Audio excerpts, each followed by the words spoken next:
Welcome to EPG Pathshala. My name is Devisha. I am a faculty at Tata Institute of Social Sciences. Today we are going to cover the module on Introduction to Vulnerability, the paper Environment and Society. Basically, today we are going to cover the concept of vulnerability, its various dimensions and its linkages to sustainable development. The contents of today's discussion would be thus: the introduction to vulnerability, dimensions of vulnerability, vulnerability framework, which is the PAR model, and linking sustainable livelihoods, risk and vulnerability. Let's start with the concept of vulnerability. What is vulnerability? Vulnerability is a term used to describe exposure to risk and to hazards and shocks. People are more vulnerable if they are more likely to be badly affected by events outside their control. Vulnerability has to be viewed in its multifaceted nature, and the concept of vulnerability has achieved a high degree of recognition in different fields such as disaster management, environmental change research and development studies. Vulnerability represents the system or community's physical, economic, social or political susceptibility to damage or as the result of a hazardous event of natural or anthropogenic origin. There are various types of vulnerability. Now, vulnerability of place, vulnerability of an hazard, gender and age, vulnerability and risk, and social vulnerability are various aspects that we are going to look upon. We are going to start with vulnerability and hazard. What is vulnerability and hazard? Now, vulnerability has been a commonly used term in disaster science research. For several years, disaster studies focused on accurately predicting the nature of a hazard and finding technological solutions to prevent or mitigate it. For example, river systems are studied to predict intensity of floods. Natural hazards such as cyclones, earthquakes, forest fires, volcanic eruptions were seen as potential damaging disasters. If not predicted or prevented well in advance, these can be highly dangerous. Vulnerability of place is the next type of vulnerability that we are going to look upon. The risk of specific natural hazards varies widely from region to region. For example, the east coast of India witnesses more cyclones than the west coast, owing to the shape of the West Bay of Bengal. Now, Himalayan region, which is relatively new in geological terms, has more earthquakes than other mountain regions like the Western Ghats. There are geographical and climatic regions for some places being more at risk than others. Now, the vulnerability of place can be calculated by study of trends of events over time. Knowing the hazard of place keeps in taking preventive measure. For instance, areas of high flood risk can be marked as no development zone. Building specifications can be made for earthquake resistant housing in areas of high risk from earthquakes. These measures help in minimizing effects of disasters on human lives in the risk zone per se. Now, the next aspect that we will be looking upon is the social vulnerability. A technical view of disaster limits our understanding of the subject per se. So, instead of defining disaster primarily as physical occurrences requiring largely technological solutions, disasters are better viewed as a result of complex interactions between potentially damaging physical events. Example could be floods, droughts, fire, earthquakes and storms, and the vulnerability of a society and its infrastructure, economy and the environment, which are determined by human behavior. Now, example of an earthquake can basically cause heavy damages in an urban slum, which has makeshift houses, high density of humans and poor infrastructure. but the same flood will hardly have an effect on affluent housing society which has durable housing, fewer people and good quality infrastructure which can withstand a earthquake per se. Next aspect we are going to look upon is gender and age. Risks to women are relatively high than those of men in all hazardous situations. For example, the clothes that women wear do not help them to swim, for example, when a flood comes. In addition, they are most often responsible for children and cannot abandon them in disaster situations. Small children, aged and disabled are more at risk in case of disasters as they cannot respond fast to the possible dangers. Now, another aspect here is the tribals. 67 tribes in India are listed as particularly vulnerable tribal groups. Now, these are mainly groups living in pre-agricultural stage, having remained mostly isolated from other populations. Special efforts are done to protect them from risk posed by rapidly changing world. Rights of tribals to access forests, water, land and self-decision are recognized by the Indian law. Another aspect is the vulnerability and risk. Now, compared to the terms hazard and vulnerability, the term risk can be described as the product of interaction between hazard and vulnerability. The pressure and release model views disaster as the intersection of two major forces. These processes generating vulnerability on one hand and on the other the natural hazard event happens. Now, I would be basically explaining more on the PAR model. Now, the vulnerability framework here is the PAR model, that is the pressure and release model. It underlines how disasters occur when natural hazards affect vulnerable people. Now, the PAR approach is based on the common used equation, that is risk equal to hazard into vulnerability. In this context, vulnerability is defined within three progressive levels. One is the root cause, dynamic pressures and unsafe conditions. Now, this figure you will be able to see the progression of vulnerability, which is divided into root causes, dynamic pressures and unsafe conditions.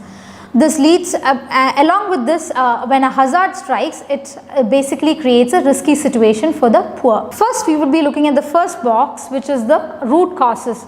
Root causes can be, for example, economic, demographic and political processes which determine the access to and distribution of power and various resources. Now, these resources causes are also closely linked with the subject of good governance, such as the nature of the control exercised by the police and military and distribution of power in the society. Now, let's come to the aspect of dynamic pressures. What are dynamic pressures? It encompasses all processes and activities that transform and channel the effects of root causes into unsafe conditions, such as failure of agriculture, rapid urbanization, war, etc.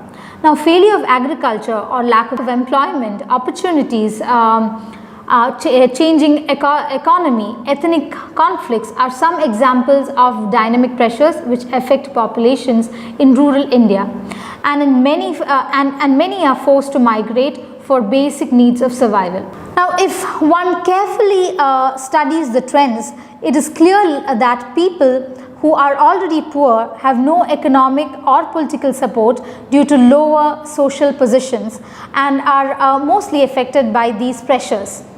Now, for example, migration due to crop failure, tribals who have lost access to land and forest produces are examples of such situations which people face. Now, let's come to the unsafe conditions.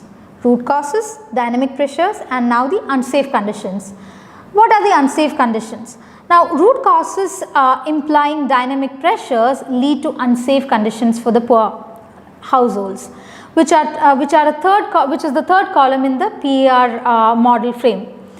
Unsafe conditions are specific forms in which human vulnerability is relieved and expressed in a temporal or spatial dimension. Now you can see that there are various unsafe conditions here. Now fragile physical environment, which can be dangerous locations, unprotected buildings and infrastructure. There can also be a fragile local ecology, which includes livelihoods at risk and low income levels. Now the other aspect of unsafe condition would be the vulnerable society in itself. Now special groups at risk or lack of local institutions could be covered in it. Now public action also comes under unsafe conditions, like lack of disaster preparedness, or another would be the public actions. Lack of disaster preparedness or prevalence of endemic disease can also lead to unsafe conditions. Now these conditions can encompass living in hazardous locations or having entitlements that are prone to rapid and severe disruption. Now the people forced to move out of their areas into new locations often end up living in vulnerable places, as they have no means or access to safer dwellings. People living in slum of a large city are an example of this. Now this view indicates that measuring vulnerability should go beyond the identification of vulnerability. Rather, it should address underlying driving forces and root causes in order to be able to explain why people are vulnerable. However, the different elements of PAR framework are dynamic in that they are subject to constant change, and hence the task of identifying and verifying the causal links between root causes, dynamic pressures and unsafe conditions in a quantitative way might be very difficult. So it is particularly useful in addressing the release phase and the root causes that contribute to disaster situations. On the other hand, the approach underlines the fact that the real efforts to reduce vulnerability and risk involves changing political and economic systems, since they are viewed as a root cause of, for example, dynamic pressures such as rapid urbanization or rapid population change. Now, situations of slum dwellers reveal a high proportion of people who are from socially disadvantaged classes are forced to live in slums, as they cannot afford to live in any other part of the city. When hazard strikes, people living in unsafe conditions will be at most risk of loss of lives and property than those who are living in a safer place or a safer location. Example, slum dwellers versus apartment dwellers in flood conditions. However, if one has to minimize the risk to people, it is not enough to deal with the slum conditions, but to understand and deal with the root causes of social inequity. Now, development organizations who plan intervention has created a model to deal with the progression of vulnerability. It is known as the progression of safety. It views each component of the model and suggests steps that need to be taken to reduce the risk of disaster. Now, here progression of safety, you can see that the first column, it basically addresses the root causes. Now, it addresses the root causes by increasing the access of vulnerable groups to power structures and resources, challenges any ideology, political or economic system that causes or increases vulnerability. Now the second box, we can see that it reduces the pressures. Now by development of local institutions, education, training, appropriate skills, local investment, local markets, press freedom, ethical standards in public life. Now another aspect by which they reduce the pressures is by macro forces, that is population and health programs, manage urbanization, adopt. Another aspect by which we can reduce the pressure is by micro forces, that is through population and health programs, manage urbanization, adapt arms industries for development purposes, reschedule debt repayments, reforestation, etc. Yet again, the third aspect that progression of safety looks at is to achieve safe conditions. How do we achieve safe conditions? It is through protected environment, that is, say, safe locations, hazard resistant buildings and infrastructure, diversification of rural income and opportunities. Now, we can also achieve safe conditions through resilient local economy, by strengthening livelihoods, increase low incomes, etc. Now, public action can also achieve safe conditions through disaster preparedness, early warning systems, etc. So, today's class will sum up. We have covered the vulnerability aspects, what vulnerability is, types of vulnerabilities, and the PER model, which is the vulnerability model, and the linkages between risk, sustainable livelihood, and vulnerability. I hope you enjoyed today's class. For more enhanced reading, you should definitely visit the ePathshala resources. Thank you.